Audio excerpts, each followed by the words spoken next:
Bismillahirrahmanirrahim. Me emrin e Allahut, mëshiruesit, mëshirdhëruesit.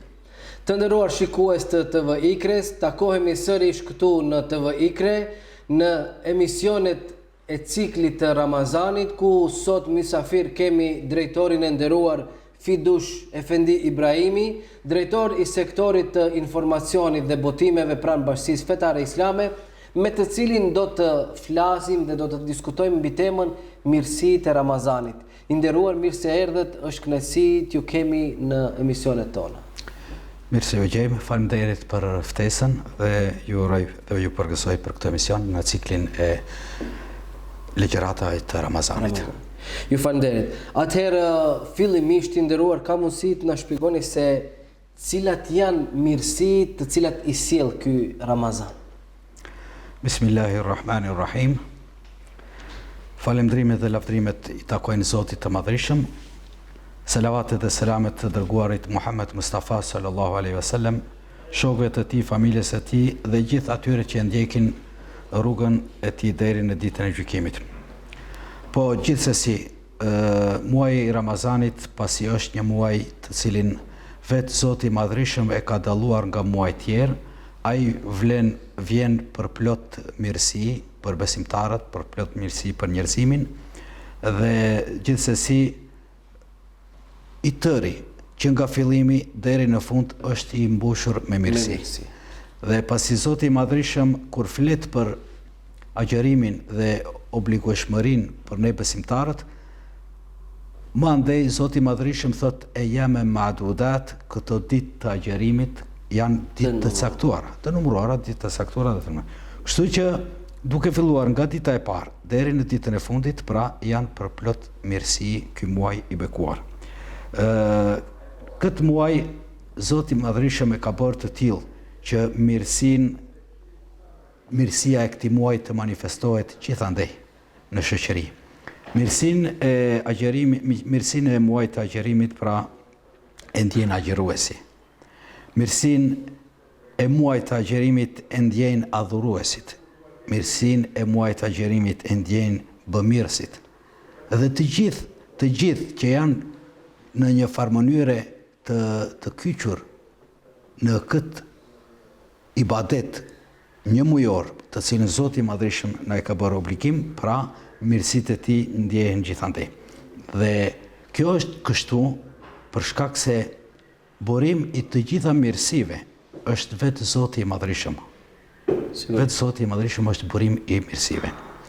Dhe prandaj njeriu besimtari ndjen mirësinë e këtij muaji për shkak se burimi i mirësisë është Zoti, dhe Zoti i Madhërisëm pikërisht në këtë muaj filloi t'i flasë robit të tij me shpalljen që i zbriti pejgamberit sallallahu alaihi wasallam pikërisht pra gjatë muajit të Ramazanit. Dhe një arsye tjetër është pse ndjehet kaq mirësia e këtij muaji tek njerëzit është për shkak të burimit që është Zoti i Madhërisëm i mirësive, dhe një pengesë tjetër që është burimi i së keqes gjatë këtij muaji, ashtu siç e ka përshkruar pejgamberi sallallahu alaihi wasallam, pra pasi shejtanat prangosen në këtë muaj, ky burim i së keqes mbyllet dhe ngelet vetëm dera e mirësisë. Vetëm dera e mirësisë. Ju falenderit i nderuar, atëherë mund të përmendim ndonjë mirësi të cilën e ka veçuar vetë pejgamberi alayhi salam? Po, ne thamë se i gjithë muaji është i mbushur për plot me mirësi, por megjithatë pejgamberi sallallahu alaihi wasallam ka përmendur mirësitë e Ramazanit në shumë hadithe. Në një hadith ai ka përmendur në mënyrë të rrumullakuar disa veçori, ndërsa në disa hadithe tjera ka përmendur veç disa nga mirësitë të shumta që janë të Ramazanit. Në fillim, çdo fillim të Ramazanit, profeti sallallahu alaihi wasallam, sidomos në fillimet e tij, ju drejtua shokëve të tij, sahabëve, duke ju thënë se ju ka ardhur muaji i Ramazanit. Këtu ka bërë pejgamberi sallallahu alaihi wasallam një përshkrim të disa mirësive. Ju ka ardhur muaji i Ramazanit, të cilin e ka quajtur pejgamberi sallallahu alaihi wasallam muaj i bekuar. Është muaj i bekuar. Përse është i bekuar? Sepse thot Zoti i Madhërisëm në këtë muaj na e ka bërë ose ua ka bërë obligim agjërimin e këtij muaji. Pastaj vazhdon pejgamberi sallallahu alejhi dhe sellem thotë, në këtë muaj hapen dyert e xhennetit dhe mbyllen dyert e xhehenemit. Gjithashtu pejgamberi sallallahu alejhi dhe sellem vazhdon dhe thotë, Zoti i Madhërisht thotë, i prangos shejtanët e inatosur. I prangos gjatë këtij muaji shejtanët e inatosur. Dhe Allahu xhalla xhelaluhu thotë, në këtë muaj ka zgjedhur një natë e cila është më e mirë dhe më e bukur se 1000 muaj. Pra, dhe vazhdon pejgamberi sallallahu alajhi wasallam dhe thotë, ai që privohet nga të mirat e këtij muaji është e privuar nga çdo mirësi. Pra, pejgamberi sallallahu alajhi wasallam këtu në mënyrë të rrumbullakuar ka përmendur disa mirësi, ndërsa veç e veç ka përmendur edhe shumë mirësi tjera, dhe ato do të ishin mirësia e shpërblimit. Mirësia e shpërblimit është mirësia e mbrojtjes, është mirësia e faljes, është mirësia e ndërmjetësimit dhe mirësia e gëzimit. Të gjitha këto pejgamberi sallallahu alajhi wasallam i ka treguar në hadithe, duke thënë që i ka veçuar pejgamberi sallallahu alajhi wasallam për mirësinë e shpërblimit. Ka thënë pejgamberi sallallahu alajhi wasallam, Allahu i Madhërisht thotë, ka thënë që çdo punë i birit të Ademit është për veten e tij, përveç agjërimit. Ai është për mua dhe unë e shpërblej për ata. Pra, këto është mirësia e shpërblimit të cilin besimtari e ndjen sidomos jashtëzakonisht në muajin e Ramazanit. Mëtej, pejgamberi sallallahu alajhi wasallam ka përmendur edhe mirësinë e mbrojtjes, njeriu të jetë i mbrojtur. Thotë, agjërimi është mburojë me të cilën njeriu do të mbrohet nga zjarri i xhehenemit. Pastaj vjen mirësia e faljes. Pejgamberi thotë sallallahu alajhi wasallam, kush agjeron me besim dhe bindje në shpërblimin e Zotit të Madhërisht, atij thotë do t'i falen të mëkatet e kaluara. Pra është mirësia e faljes. Mëtej vazhdon pejgamberi sallallahu alajhi wasallam kur përmend mirësinë e ndërmjetësimit dhe thotë ditën e gjykimit do të vi agjërimi dhe do t'i thotë Zotit të Madhëruar, o Zoti i Madhërisht, unë robin tënd e kam ndaluar nga haja dhe pija, e kam ndaluar nga kënaqësitë e kësaj bote. Prandaj më lejo që unë të jem ndërmjetësues për agjëruesin. Pra, mirësia e ndërmjetësimit dhe në fund pejgamberi sallallahu alajhi wasallam përmend edhe mirësinë e gëzimit që ndjen agjëruesi. Dhe thot pejgamberi sallallahu alajhi wasallam, agjëruesi thot ka dy mirësi dhe dy gëzime. Njëri thot kur çel iftar dhe gëzimi tjetër është kur agjëruesi të takojë Zotin e tij në ditën e gjykimit. Ju falenderit i nderuar për këtë përshkrim. Përveç mirësive shpirtërore, të cilat mund t'i ketë besimtari gjatë muajit të Ramazanit, a ka edhe mirësi të cilat janë në relacion me të tjerët, pra me shoqërinë? Dhe cilat do të gjithsesi, pra gjitha këto mirësitë në aspektin shpirtëror të besimtarit, që bëjnë të ngritet më lart, më afër Zotit, më i devotshëm. Gjithsesi është devotshmëria, është afrimi tek Zoti i Madhërisht, sepse Zoti i Madhërisht kur përmend ajetet e agjërimit në fund përmend dhe thot nëse të pyesin robërit për mua, wa idha sa'alaka ibadi anni fa inni qarib, thuaju un jam afër tyre.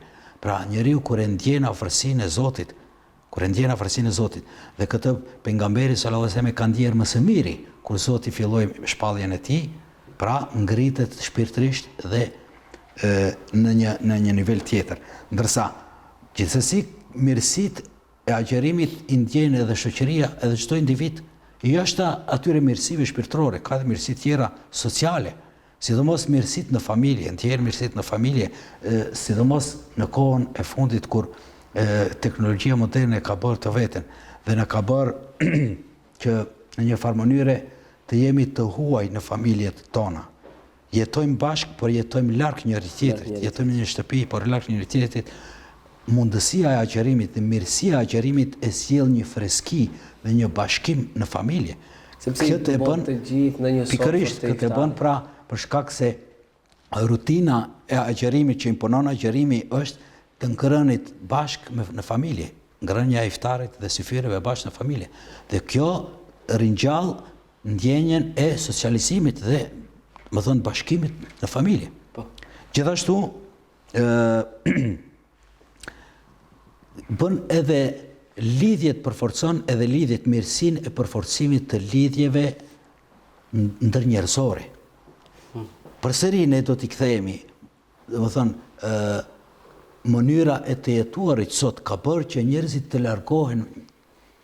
largohen nga njëri tjetri. Dhe pikërisht kjo mirësia, një nga mirësitë e muajit të bekuar të Ramazanit është që njeriu e bashkon njerëzit. I bashkon njerëzit në xhami, sepse tjetër ndjenjë është të falesh në xhami bashk. Jashtë muajit të Ramazanit ndjenjë tjetër e veçantë është të falesh në muajin e Ramazanit bashk duke falur taravih. Dhe pikërisht një nga karakteristikat e Ramazanit është edhe falja e namazit të taravive, që gjithsesi është mirësi dhe sevap më i madh nëse ne falemi bashk. Dhe këtë e bëjmë. Dhe kjo ringjall atë bashkimin mes njerëzve që na mungon sot neve shumë. Pra e bën këtë, dhe këtu do ta kisha theksuar një thënie është zakonisht të bukur që e kam lexuar nga profesori jonë i nderuar Zyber Lata. Sepse ne gjithë njerëzit tentojmë që të afrohemi te Zoti i Madhreshëm, dhe trendet e sotit fatkeqësisht janë që njerëzit të largohen nga njerëzit për t'u afruar te Zoti. Ndërsa shumë bukur profesori jonë i nderuar e ka thënë, mos u largoni nga njerëzit për t'u afruar tek Zoti, por afrohuni me njerëzit që të jeni afër me njerëzit.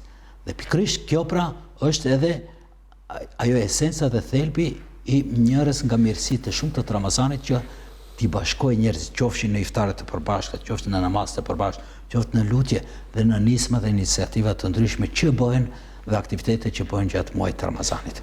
Pastaj kemi edhe një nga mirësitë që kanë të bëjnë me shoqërinë, është edhe ndjenja e humanitetit.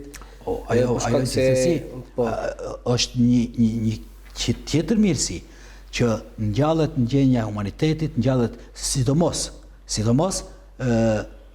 kur e kemi parasysh se besimtarët e kanë bërë si zakon, kanë bërë si tradit, kanë bërë që zeqatin e tyre, sadakat e tyre, të nxjerrin pikërisht kur është muaj, duke menduar dhe duke vlerësuar se shpërblimet janë më të shumta dhe më të mëdha. Dhe prandaj këtë e bëjnë gjatë muajit të bekuar të Ramazanit, dhe këtu jashtëzakonisht ngjallet dhe ndjehet ajo ndjenja e humanitetit. Dhe veçori e mirësive tjera të Ramazanit është gjithashtu edhe ajo që si asnjë muaj, si asnjë kohë tjetër, muaji i Ramazanit ngërthen dhe gërsheton të gjitha, ndoshta ibadetet më të rëndësishme, do të thënë obligimet më të rëndësishme të Islamit. Aty është agjërimi, aty është sadaka, është zeqati, aty është namazi.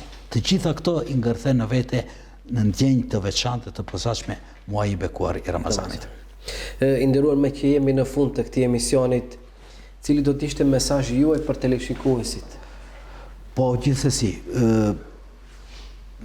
pasi nuk e thash në fillim, dua ta mbaroj me që t'ju uroj besimtarët, pasi jemi në fillim të muajit Ramazanit, pra t'ju uroj gjithë besimtarët muajin e bekuar të Ramazanit, dhe porosia dhe mesazhi im do të ishte që ta shfrytëzojnë vetë ndjenjën që kultivohet në çdo shpirt të njeriut në këtë muaj të jashtëzakonshëm.